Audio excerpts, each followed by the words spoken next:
আজকে একটু আগে কিন্তু হাফিজ বলল যে আমাদের মাননীয় প্রধানমন্ত্রীর যেভাবে চলে সেইভাবে আমাদের চলতে হবে। গাছ যেরকম ফল ওই রকমই হয়। মাননীয় প্রধানমন্ত্রীর এর আগের প্রধানমন্ত্রী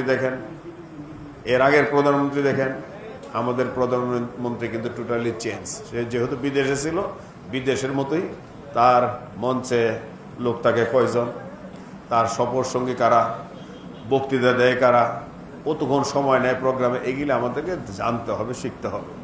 আমি যদি এক প্রোগ্রামেই 5-6 ঘন্টা সময় ক্ষেপণ করি, তাহলে কি আমার এই 28 ট্রেনে যাওয়া সম্ভব? আজকে আমাদের এই আপনারা সবাই বললেন 45তম শাহাদতবার্ষিক, আমাদের যে এই দলের প্রতিষ্ঠাতা শহীদ রাষ্ট্রপতি জিয়া রহমান সম্বন্ধে বলতে গেলে তো বহুত কিছুই, আর আমরা প্রতিবারই বলি, কিন্তু আমাদের আজকে স্মরণ করতে হবে কথা বলার চাইতে কাজ বেশি করা।